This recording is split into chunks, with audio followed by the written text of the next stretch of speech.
All right, good morning, Anacostia. Good morning. Welcome. Thank you guys for joining us for this special milestone and this important project for the future of Anacostia.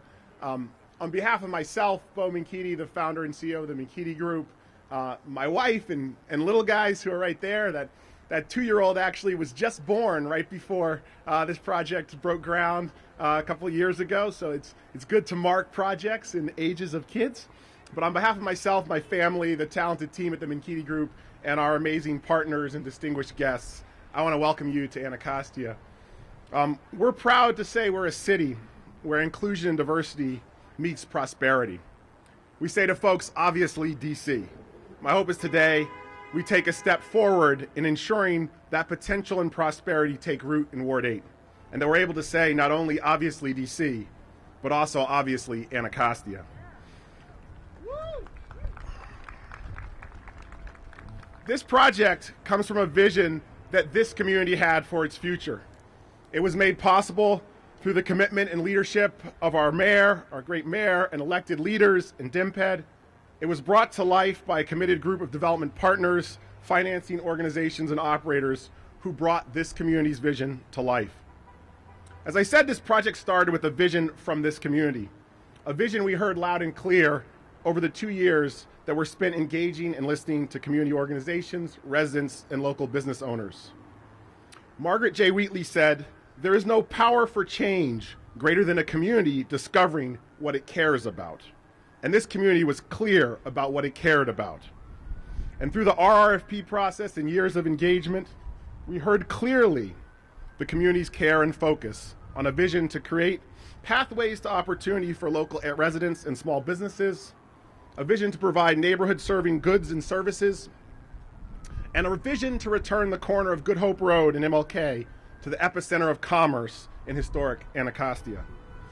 This vision was made possible through the leadership of our mayor, the team at DMPED, and the commitment of council members Trayon White and Kenyon McDuffie.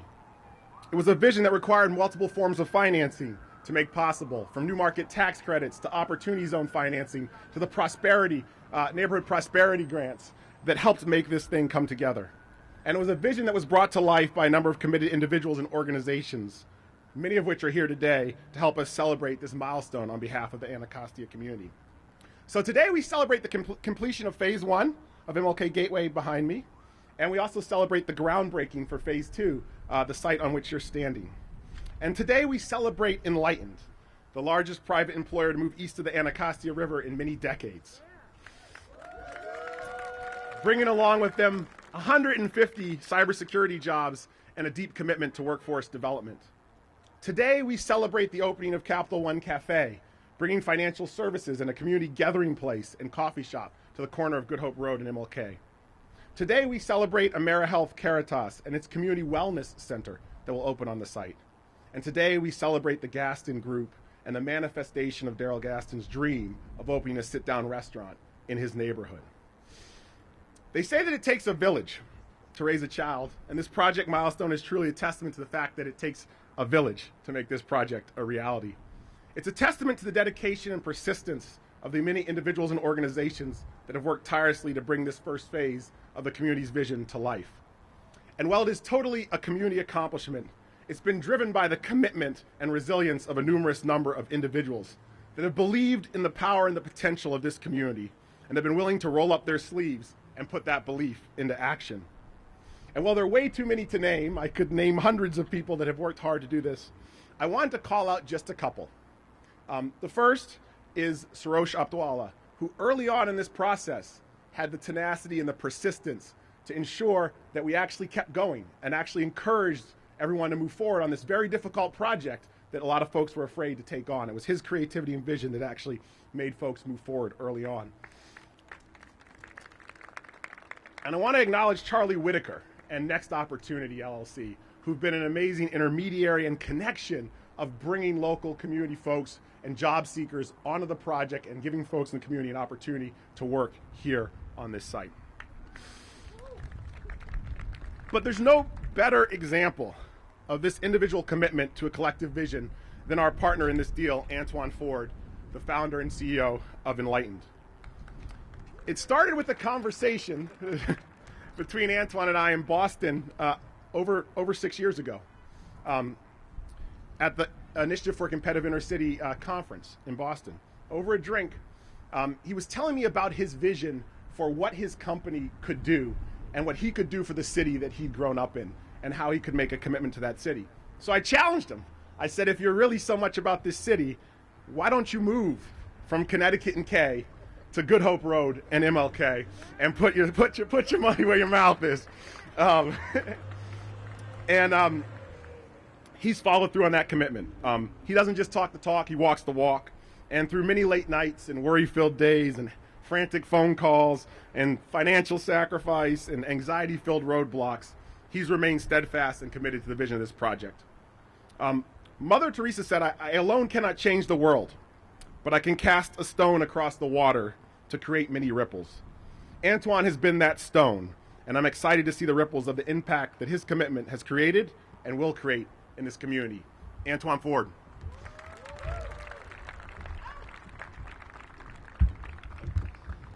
Good morning, Anacostia. Oh, we got to get more hype than that. Good morning, Anacostia. I want to thank Bo, my partner here in that conversation we had in Boston. And at that point, you're talking vision. And I just want to thank him for his tenacity, his brotherhood. We spent 1 o'clock nights in his office trying to figure things out, and I really appreciate that it comes from just not only a business partner to a brother that we're trying to make changes. First and foremost, I always give honor to Christ, who's first in my life. I want to thank my wife that allows me to, y'all give her a hand clap, allows me to be me. I want to thank, again, our financial partners that Bo talked about earlier. I also want to thank my mayor for her leadership, her vision, her support in, as I call it, turning an RFP process into a manifestation of change in this particular city. So y'all give her a hand clap of praise here. A couple other people. I want to obviously thank Councilmember Trayon White, Kenyon McDuffie here. Well, thank you guys so much for your assistance and your support. And a special to Ron Moten. I don't know where Ron's here, someone who welcomed me to Anacostia and has been giving me the tours and introducing me to certain people. Let me tell you what this means to me personally. I want you to paint a picture here for you. I grew up in Carver Terrace, 2004 Maryland Avenue. From that view and that perspective, you have a view of the Capitol. But that seemed 1,000 miles away for somebody who grew up in Carver Terrace. My parents had a business on 8th Street, and they poured into me, and they told me, keep the vision. Keep the vision. The interesting thing is, from the rooftop view, I have the same view of the Capitol. And my mother told me, everywhere you go, you take someone with you. My attitude now, I'm in Anacostia, I'm happy to be about Anacostia, but there's a little boy and a little girl that can see the Capitol, and I want them to have that same vision for what's possible. Together, we can do this together, all right? One of the things that's important, and I'm blessed enough to be able to, the mayor volunteered me, and I'm enjoying it at this point, to chair the Workforce Investment Council. And part of that vision is really being able to bring jobs, but not only jobs, good jobs, entrepreneurship, and to have people to be able to have a part of this great city at the next level. One of the things that's important to me is to be able to provide that opportunity for folks in Anacostia to be able to be an example of what's possible. One thing I believe is that the student should always exceed the teacher. One of my perspectives in this neighborhood is to have people here that will exceed the teacher. My attitude is that I just want to pour into them and to give them the opportunity to see what's possible. One of the things that Charlie Whitaker has done for us is to be able to really provide an example of what that really means. I'm going to call him up here for a second, but let me give you guys a couple of statistics that's important. We actually were able to create 47 new hires with this project, 35 new jobs with this project, of which 25 have been in Ward 8. That's the type of change that we're going to have in this particular ward. The WIC has that responsibility. The Federal City Council has now joined us in that responsibility to support the mayor's dream of making sure everyone has the potential to be great in this city, to create this one city. So Charlie, I want you to come up here to talk about this. Because I called Charlie the other day and said, Charlie, I need some help. Within 6, 7, 8 hours, Charlie, he had people there supporting us, putting together this off. So Charlie, I appreciate your passion for what you do, and I appreciate what you're doing for this area. Thank you, brother. Thank you, bro. Good to see you. Good to see you. Good morning. I just want to say welcome to Ward 8. So, being here today is very special to me being that I'm a native Washingtonian, and I grew up in Ward 8. So this is special to be here. Councilman, how you doing, Councilman? Trayon White, Councilman McDuffie, good to see you. Today I'm very honored. When we created our organization, Career Path DC and Next Opportunity, you know, in Ward 8, I just felt like it was just a blessing from God. And being able to assist the most vulnerable people in this city with employment was a beautiful thing. So when Bo from the McKeedy group came to me and was like, we want to hire some people from Ward 8. You know how that went. You know, I got to see it. Seeing is believing. And he did exactly what he said he was going to do. Bringing on 17 of our people from Ward 8, getting them to work. Also working alongside me with this COVID cleanup process. It's been a bad thing, but some good things came out of it. We was able to get some of our people to work, 23 individuals, actually partnering with the McKeedy group. So I want to say thank the McKeedy group for that also. I appreciate you guys. And we also look forward to working on phase 2. Thank you, brother. But today, I'm here to introduce our first female two-time mayor that my vision, my goal totally aligns with hers, to move some of our most vulnerable population into the middle class. So today, I want to bring to the stage Muriel Bowser, our mayor.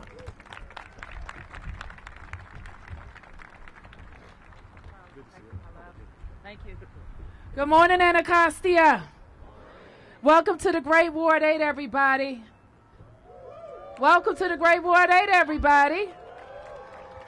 I am just delighted to be here. I'm honored to follow our visionary business leaders who stepped up to the plate. They answered the call. They accepted a challenge. Everything that is about doing something hard, they did it right here in Ward 8. And I couldn't be prouder to be here today to help cut a ribbon and break ground on a project in historic Anacostia. So please, please give a big hand to Bo McKeedy and Antoine Ford. Give them another big hand. I'm delighted to be here with your council member, Trayon White. Give council member a big round of applause. And council member Kenyon McDuffie, who chairs the council's Economic Development Committee. Give him a big round of applause. I have a lot of notes. You heard already a little bit about what we are celebrating today.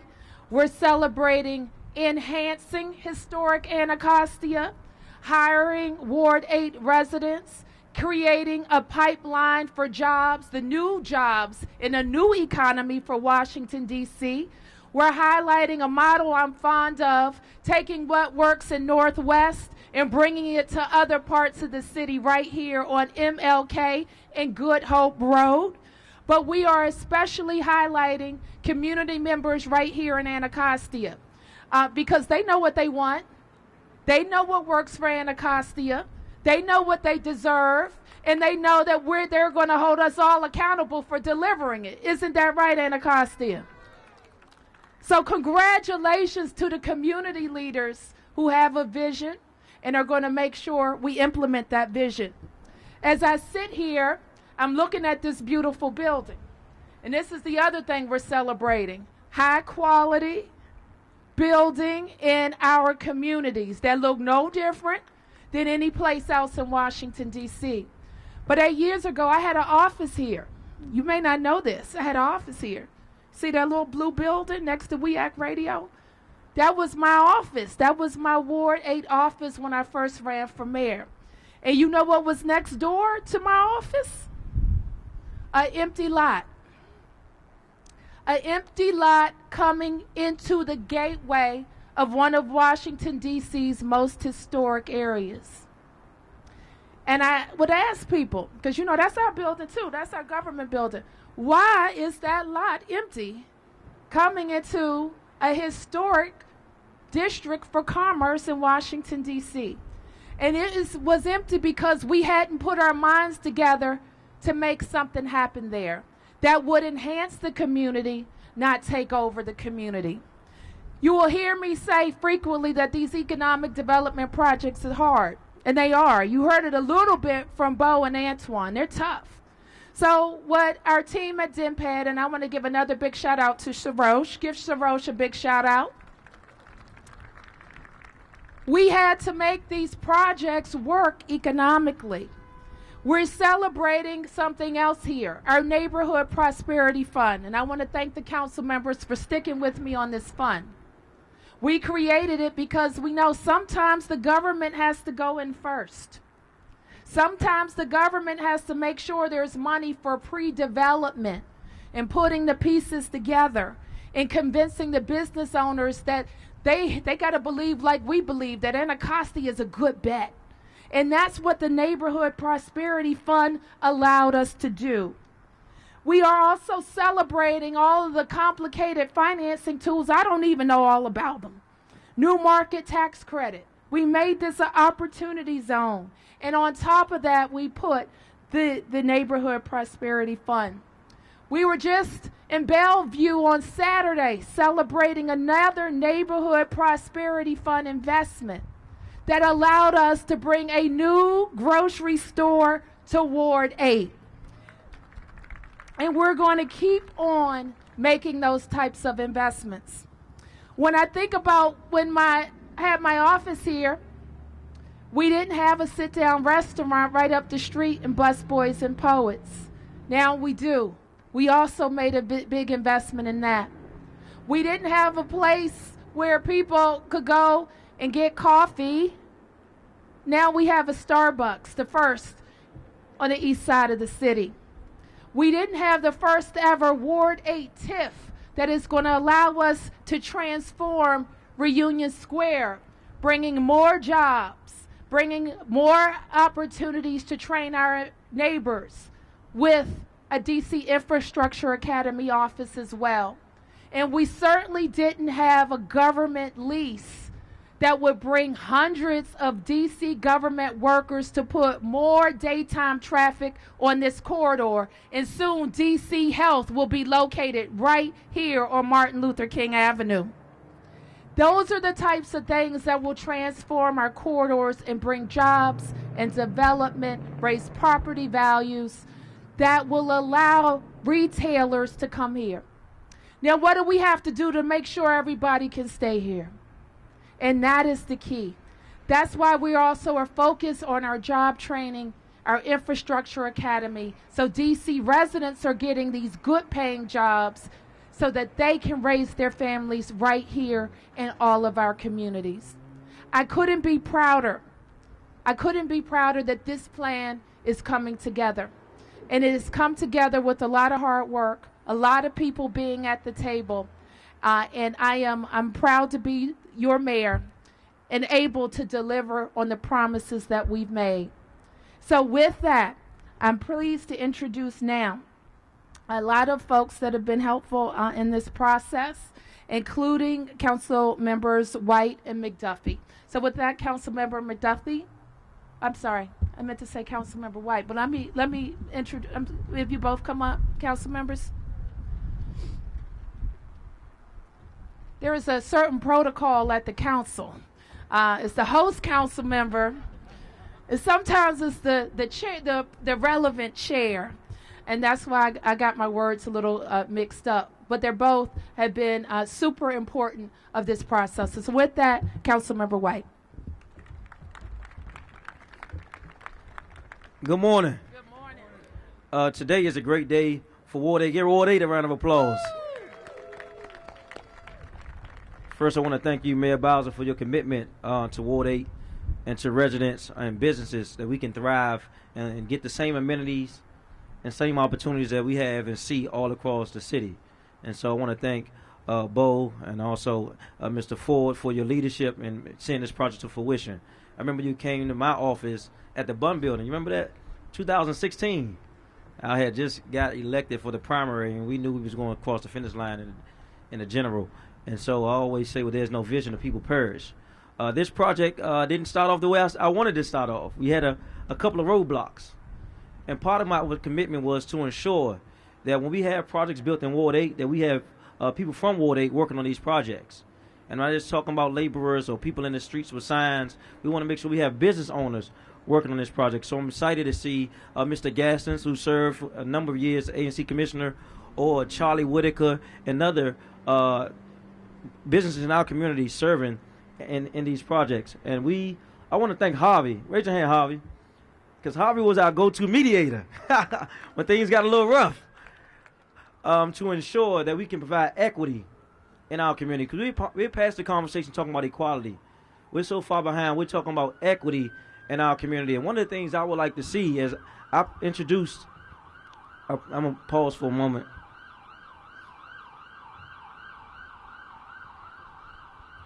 I introduced a piece of legislation around displacement-free zones. Because what do we know? We build up these corridors and these buildings, the property taxes can rise, and the people that live there, grew up there, or want to live there get pushed out. So part of that legislation, working with Mayor Bowser's office, also Saros and her staff, to ensure that we can freeze property taxes in and around areas hardest hit by development, to ensure our residents can stay there, thrive there, and grow their families there. And that's what we're committed to. We're also working with the 11th Street Bridge Project and some of our partners to increase home ownership, right? Because we have to live here and shop here. So there's about a $1 billion divestment between Good Hope Road and Howard Road. But there's residents living all back here that's afraid that they're going to get pushed out. And so we want to ensure that as we build up these buildings and these nice restaurants and these great coffee shops, that we can grow here and own our own businesses here and live here, own houses here. And so we are further committed to that too. And so I want to thank Mayor Bowser and her staff, because she did task her staff with supporting us on this legislation, because it has to be funded. I got to look at my partners. It has to be funded. And we have to do this all across the city. I'm excited to grow this corridor here today. We've had a lot of issues here in our ward, but it's a new day for Ward 8. Can we say new day? New day. Can we say new day? New day. Ward 8? Thank you. I'll give the mic over to my colleague, Councilmember Kenny McDuffie from Ward 5. Thank you. All right. Good morning, Ward 8. Good morning, Councilmember. I look out in the crowd, I see a bunch of beautiful faces, but I see some chattering teeth. So there might be a few people a little bit more cold than I am, so I'm going to try to keep my remarks brief. As was mentioned, my name is Kenya McDuffie. I am the Ward 5 council member, but I also relevantly happen to chair the council's committee on business and economic development. I'm delighted to be back here in Ward 8 today in Anacostia to celebrate both the ribbon cutting, also a groundbreaking for phase 2 of the MLK Gateway project. I was here not too long ago when we celebrated the groundbreaking for phase 1. And I think it really is a testament to the dedication of the people who are standing on stage with me and everyone involved, that we've reached this milestone today. And so I want to take an opportunity really to give thanks to some of the folks who helped make today possible. And we've already heard from her, but I think she deserves another round of applause for the work that she's put together, working with her team, including Deputy Mayor Falchicchio, Sarosh, who you've heard from, and everybody else at the Deputy Mayor for Economic Planning's office. So let's give Mayor Bowser and her team a round of applause for their contributions for today. I also want to thank Ward 8 Councilmember Trayon White for his vision and dedication to Ward 8. He leads with his heart. His passion goes without question, and I think it is because of him and everything that he contributes that we're also here today. Let's give Councilmember Trayon White another round of applause. I want to recognize, obviously, Antoine Ford, Bowman Keedy, and their teams, LISC, PNC, Capital One, Eagle Bank, Shift Capital, as well as the leadership of the Advisory Neighborhood Commissioners. It really does take a village. I heard you say that earlier. And so I want to make sure we give all those folks a round of applause as well for their contributions for today. Please. Listen, it is critical that our government use every tool possible to ensure that our continued economic growth is more inclusive and that our prosperity is shared by residents who've been left out. As chair of the council's committee on economic development, this has been my top priority. I think Charlie Whitaker knows that well. So I am especially proud to have worked on this project, again, led by Bo McKeedy and Antoine Ford, founder and CEO of McKeedy Group and Enlightened Capital, respectively. I share my colleague Trayon White's focus on ensuring that these projects also train and hire our neighbors, provide career opportunities that increase access to meaningful economic opportunities like they do with career pathways. We are here to celebrate, but during the groundbreaking, if you were here, you might remember I pointed out the really powerful symbolism of this project being located at the intersection of Martin Luther King Jr. Avenue and Good Hope Road. And it is with that spirit in mind that I also want to take this opportunity to challenge us to do more. How could we be better at leveraging black capital through our local minority-owned banks? How can we create investment opportunities, folks within our neighborhoods, to have an ownership stake in these projects in their communities? What other steps can we take to include minority and women-owned businesses in every single step up and down the value chain for every project in these communities? Public investments in buildings must be matched by investments in the people they will impact. Anything less does what? It perpetuates the displacement that Councilmember Trayon White was talking about earlier. I know we have the talented residents and business owners to meet this challenge. This project is a tremendous example of what could be achieved when DC government partners, the private sector, and the community all work together for a common goal. Again, I'm excited to see how much more we can do collectively as Phase 2 moves forward. Thank you again for allowing me to be a part of this project. I look forward to breaking ground today. And next, I'll welcome Deputy Mayor John Felchicchio, who's representing the very talented DEMPED team who helped put this deal together. Thank you, Mayor. Good morning, everyone. So first and foremost, I want to thank the community. The residents of historic Anacostia welcome this project with open arms, and it's rare that you get not just a sense of urgency from the mayor, but also from the residents, pushing us and wanting us to do more. And the team at DEMPED that included a couple of people that I want to recognize today to thank them as well. So Sarosh, Mark, Giles, and of course the attorneys, Susan and Nick, for their work to get this project to where it is today. I also want to mention, and we're all experiencing a cold morning, right? And the weather just happens, but something like this doesn't just happen. So the mayor laid out that Antoine Ford is moving from Northwest right here across the street to Good Hope and MLK. What the mayor also has done is said that for all of our government offices that are leased space, when they are up for their lease, that we actually look towards 7 and 8 first. It's called our East of the River leasing strategy. So right up the street at Reunion Square, DC Health is going to be moving toward 8 from North Capitol Street. We also know that DGS, the agency that is responsible for our government leases, is not just asking other agencies to do it, but Keith Anderson is here. He'll tell you that DGS is actually moving towards 7. And what's going to happen right here on this site, now this is a Ward 8 to Ward 8 move. It's a really short move.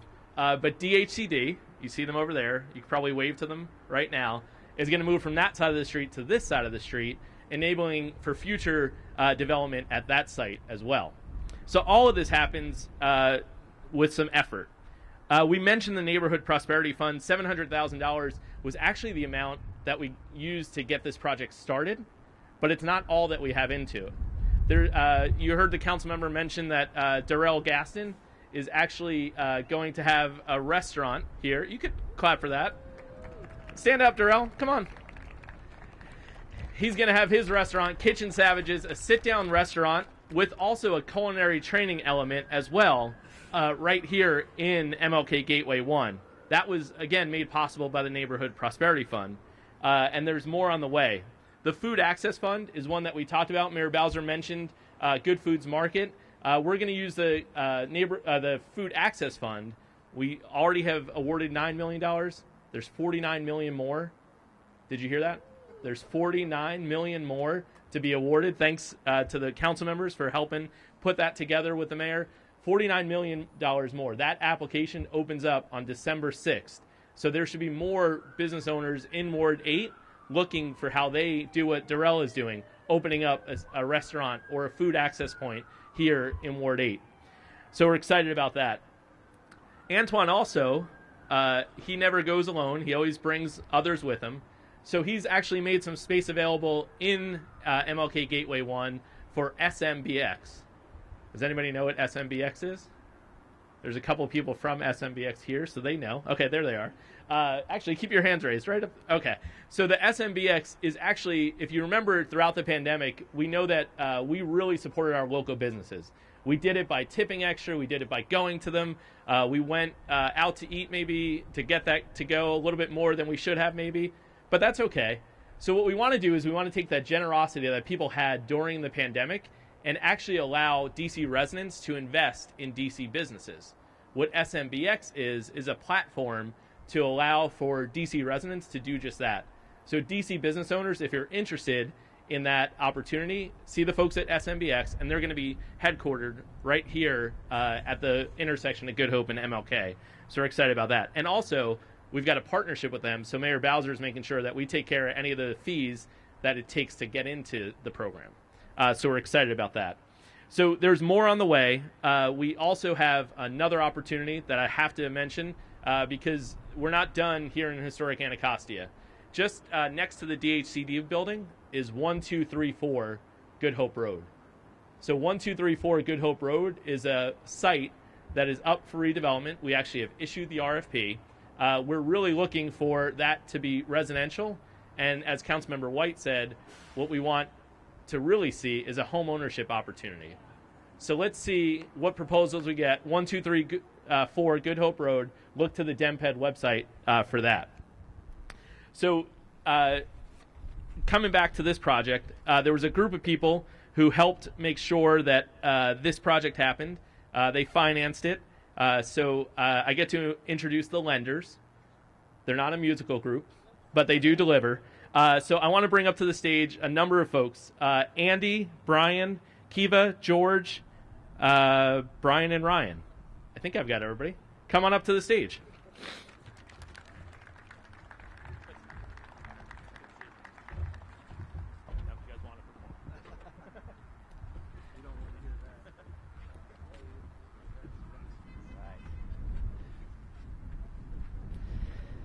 Great, thank you, Deputy Mayor. I'm Brian Burke, the Executive Vice President of Development of the McKinney Group. My team and I couldn't be more excited to have you all here today to help us celebrate these 2 milestones at the MLK Gateway project. With over 5 years working on the project, we've had the honor of working with a lot of great partners, and I'd like to take a moment to thank them. And we'll also get a chance to hear from the folks behind me. First, they've been thanked a number of times today, but it's well due. Our partners in the DC government, Mayor and her staff, the DEMPED team, Mark, Gilles, and Sarosh, the council members, White and McDuffie. We couldn't have done it without all of you, so thank you for your assistance. We'd also like to thank our great community partners in Ward 8, specifically our ANC representatives over the years that we've gotten to work with, Greta Fuller, Troy Prestwood, Tion Jones, Robin McKinney, and Holly Muhammad. Thank you for your support. We'd also like to thank Greta and Camille from the Historic Anacostia Preservation Society. They've been really instrumental in helping us design these wonderful buildings, the building that you see behind us and the rendering that you see for Phase 2 and ensuring that the buildings fit in well with the historic fabric of Anacostia. Yeah, thank you. We'd like to thank our great partner, Christina Noel of the Anacostia Bid. Christina is always there to help us out and to help bring new opportunities and tenants to the project. And lastly, Stan Jackson of AADC has been a great partner as well. I'd like to thank our Phase 1 design team, Hickok Cole Architects, Bowman Consulting, KTA, Structura, Carvello and Good, and DFM Development. Our construction team at Consigli Construction, our attorneys at Klein Hording and Cozen O'Connor.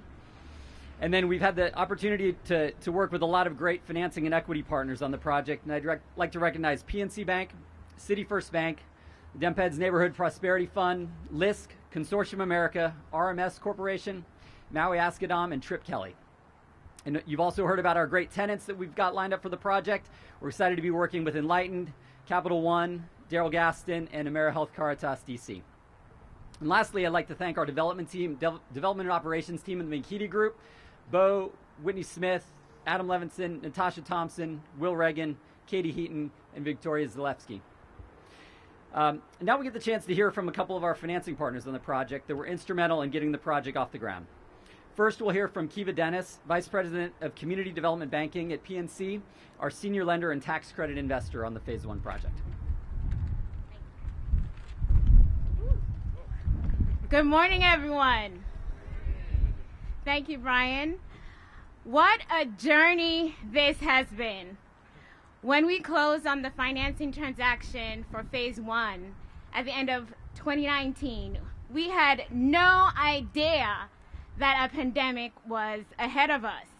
So we are so proud of the Makiti Group and the obstacles that you have been able to overcome to make it to this day, the ribbon cutting of Phase 1. PNC has had a long history of supporting economic empowerment efforts, and we are so excited about the impact this project will make on the local community. Through the MLK Gateway development, jobs will be brought to and created in Anacostia, and it will become the area's largest private employment center. Enlightened, being the anchor tenant for the project, will also help to elevate Ward 8's profile in the innovation economy. It is a privilege for PNC to be part of the ongoing transformation of Anacostia. PNC provided some of its new markets tax credit for the project, and we also provided additional debt financing in partnership with City First Broadway. Projects like MLK Gateway are aligned with PNC's Community Benefits Plan, which will provide at least $88 billion in loans, investments, and other financial support to benefit low and moderate income individuals and communities of color, and other underserved individuals and communities over a 4-year period. Even though PNC is now a coast-to-coast bank, the greater Washington, D.C. market remains a shining example of how PNC can bring its commitment to life. Again, we are so proud of the work of the entire team. Thank you, Brian and Whit, for hanging in there with us. And we are delighted to have had the opportunity to put our capital to work in our community where it's most needed. Thank you. Thank you, Kiva. Now I'd like to introduce George Ashton, Managing Director of Strategic Initiatives at LISC. LISC has played many roles in this project, from the pre-development lender to an equity investor to a new market tax credit allocatee, and now to a bridge lender on Phase 2. They've really pulled out all the stops for us. George? Thank you. How are you? It's cold down there. It's colder up here. I feel like I'm getting hazed. Well, I'll be quick because I know it's cold. So we are really excited about this project. As Brian mentioned, we were an equity investor, which is different for LISC. We're usually debt and tax credits. But we believed in Minkiti, we believed in Antoine, even when this was just a lot, and so excited about how much impact is coming out of it. Jobs for the community. We develop projects all over the country that are supposed to be for the community. I can say this is one of the first times that we've really heard the community loud and clear in a uniform voice, and we've seen a developer really respond to that, so it's really exciting. We put a lot of eggs in one basket, as you've heard, new market tax credits, debt for the acquisition, and then also some equity. But it was a great basket, and these guys rose to the challenge. I can say as an equity investor, it looks beautiful, right? It was not easy. It was really complicated. There were a lot of moving parts. These guys had nerves of steel and got it done, so that's exciting. We loved it so much that we also invested in MLK2. Excited about the partnership with the city on that one, and then again, more jobs. I'll tell you what's interesting. Between those two, projects, a very big thing happened, a racial awakening for the country. George Floyd and Breonna Taylor, those tragedies.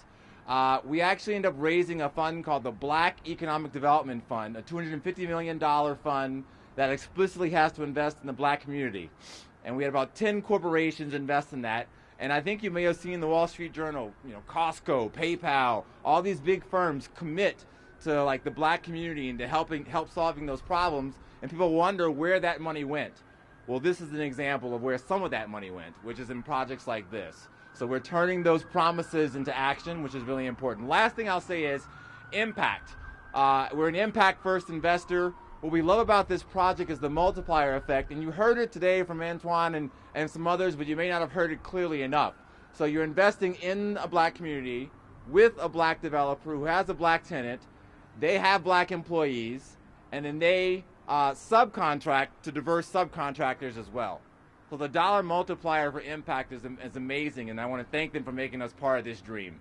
So thank you.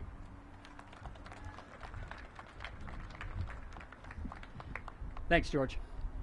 We've already gotten a chance to hear from Antoine Ford, our anchor office tenant, but now I'd like to introduce Andy Navarrete, Executive Vice President of External Affairs at Capital One, our anchor retail tenant with a cafe that you see behind us on the corner. Andy and I first worked together in 2003 when I was a junior analyst at Capital One, so it's really exciting for me to introduce him today to talk about Capital One's commitment to Anacostia. Andy? Thank you, Brian. By the way, we're trying a little experiment today, which is that when I started to print out my remarks today, I got side-eye from my teenage daughter. She just said, "Dad, you claim to work for a tech company, so why don't you use your iPad?" And so it just doesn't work. My apologies. It's one of the things that Brian didn't mention was that he was very aware of the fact that our cafe strategy was long about finding iconic locations at the intersection of where people live and work and play, and we're proud of so many locations around the country for this very, very new and somewhat unusual concept in financial services. But when he called us and said that this location was available and what a location it is, we said absolutely. This was a unique opportunity to serve a community in the D.C. area that has long been underserved by financial institutions. One of my side hustles is that I teach banking law at Georgetown, and so the history of our industry is very, very important to me. Capital One is actually relatively young by banking standards. We were founded here in the DMV in 1994. Didn't actually establish a retail presence and become a retail bank until 2009 when we acquired another local institution, Chevy Chase Bank, in 2009. Coincidentally, 1994, though, is the year that Chevy Chase first established a branch east of the river in Anacostia. And I would love to say that that was just a business decision, but I think most of us recognize it was more than that. It was actually part of a settlement with the Department of Justice to address decades of underinvestment and redlining in communities like Anacostia. And so that branch on Alabama Avenue stands to this day. It is a beacon for Capital One, a critical part of our network and a critical part of how we look to serve this community. But I'm not here to talk about the past. I'm here to talk about the future. And candidly, the future of banking, and at least in our minds, is not about teller windows. It's not about rope lines snaking through empty lobbies. It's about establishing a reimagined framework where banks can be hubs within the community, gathering places where people can get together with their neighbors, where nonprofits can utilize space, and where people can talk, if they like, about their plans, their financial well-being, and their future goals that they want to achieve. And that is very much what the Capital One Cafe is all about. So I'm extremely excited to be able to welcome this new location to this community. Mayor Bowser, council members White and McDuffie, thank you so much for giving us the opportunity to give back to a place that has been such a hallmark and such an instrument of our success. And so we are excited to be partners in this endeavor.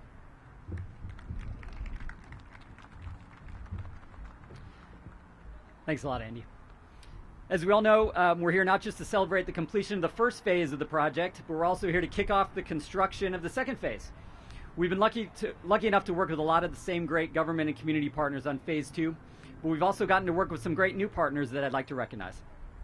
First, I'd like to thank our partners at DC's Department of General Services for entrusting us with the honor of building a new home for one of DC's most important agencies, the Department of Housing and Community Development. On the design side, I'd like to thank our great teams at Studios Architecture, Bowman Consulting, SK&A, Built Environment Engineers, ECS, Wiles Mensch, Sustainable Building Partners, Carvello & Good, and DFM Development.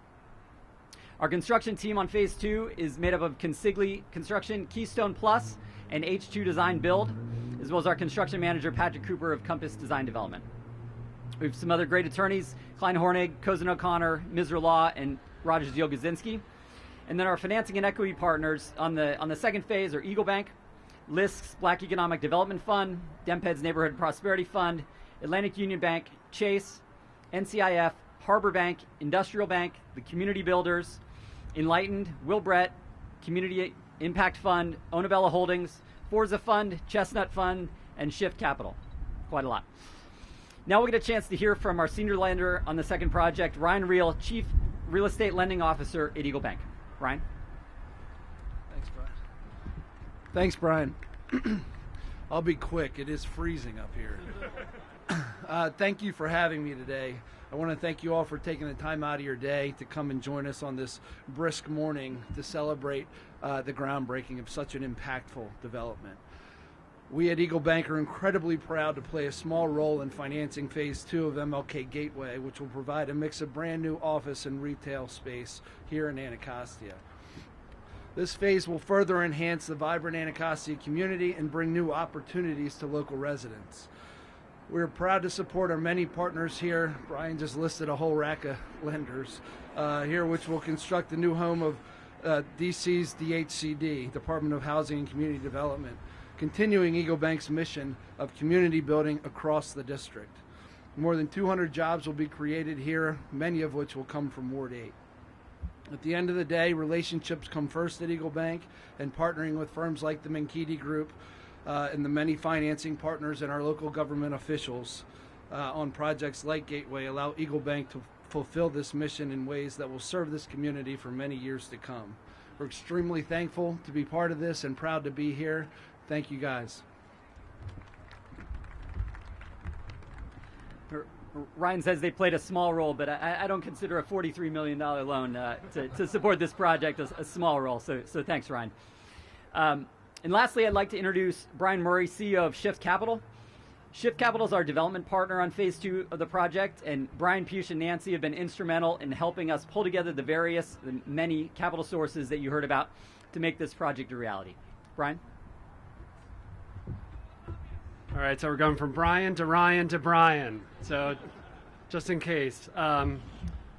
So I also have the pleasure of being able to say good afternoon. I think we are now no longer good morning, good afternoon to everyone, Mayor Bowser, Deputy Mayor, council partners, council members, partners, and community members. I am Brian Murray, the CEO of Shift Capital. We're a certified B Corp, an impact real estate group headquartered in Philadelphia and focused on driving more equitable development for neighborhoods and cities across the country. My team and I are honored to be standing here with Bo Minkiti, his team, our partners and neighbors to celebrate the official first phase opening and second phase groundbreaking. Our team at Shift works at the intersection of intergenerational poverty, urban revitalization, access to opportunities, and community wealth building. We've invested over $220 million in neighborhoods of Philadelphia, Newark, New Jersey, and we're proud to say now Washington, D.C. But specifically it happens because we partner with value-aligned impact partners like Minkiti Group. We serve communities by investing in places and people through inclusive economic strategies and listening to the needs of our neighborhoods. On this project, our goal has been to create a value-aligned capital stack so that we are driving equity through the process. And for this, I'm thankful to Chestnut Funds, an innovative OZ and Impact Fund, Eagle Bank, Vince Strada, my teammate Nancy Gephardt, my Shift colleagues, and especially our partner Pish Bardwaj for laying the groundwork here in DC. And together with the Minkiti team, we're looking forward to delivering for the Anacostia community. Thank you. Thanks very much, Brian. Bo, now I'd like to invite you up to close us out.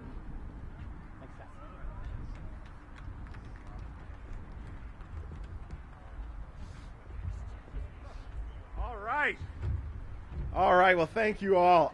You probably just are getting a little sense of what we said when we said it takes a village. So thank you all for being with us here today and being part of this. I want to just close this out. We're now moving to the phase of operations here at MLK Gateway 1, and I want to thank Sabanjali Cook, who's worked closely with Antoine and his team to make that happen, and Christina Noel at the bid, who are going to help bring this to life, because this is just a building. The building comes to life when you put people in it. And I know Councilmember White has been reminding me, it's the people behind the building, it's the people that make the building that actually make a difference. Our company's mission is to transform lives, careers, and communities through real estate. But ultimately, it's not about us. It's not at all about us and what we can do. It's about recognizing and activating, highlighting, and shining a light on the latent talent, capacity, and potential that exist in our communities. It's about harnessing the collective strength of our communities to do and build for ourselves together. My father passed away 2 years ago, but he impressed upon me a perspective that he brought with him when he immigrated here from Nigeria. It's a perspective that I hope to pass on to my sons, who are right back there, someday. The perspective is deeply grounded in the African philosophy of Ubuntu. It's a philosophy that speaks to our collective identity and a shared destiny as a community. It says, I am because we are, and since we are, therefore I am. It reinforces that the individual is inextricably linked to the collective, and that our individual destinies are tied up in our collective action. In the end, I am only because we are. All too often, economic development is seen as something that happens to a place, a people, or a community, and not something that a community does for itself. Today, I'm very proud to stand here as the founder and CEO of a minority-owned, homegrown DC development company, to stand here next to Antoine Ford, a product of Carver Terrace in DC, whose life is a testament to the power of entrepreneurship and the power of what happens when we invest in developing our local workforce. But most importantly, I'm proud to stand here today on behalf of this community, a community that had a vision for its future. And I'm proud to stand here on behalf of the men and women and businesses from Ward 8 and across the city who helped to make that vision a reality. Marianne Williams once said that in every community there is work to be done. In every nation there are wounds to heal. And in every heart there is the power to do it. We stand here today knowing that there is work yet to be done here on this project. There's work yet to be done in Anacostia and in Ward 8. And there's work yet to be done in this great city. Yet we also stand here today to celebrate the heart of this community and the power it has demonstrated in moving forward to realize its vision. So while there's work yet to be done, let us never forget, as this small little ribbon cutting on this first phase of the project demonstrates, that we have in this community the heart and the power to get it done. I'd like to welcome back to the stage our council members and our mayor, Muriel Bowser, for our ribbon cutting. I think we're going to go right up here. Yeah.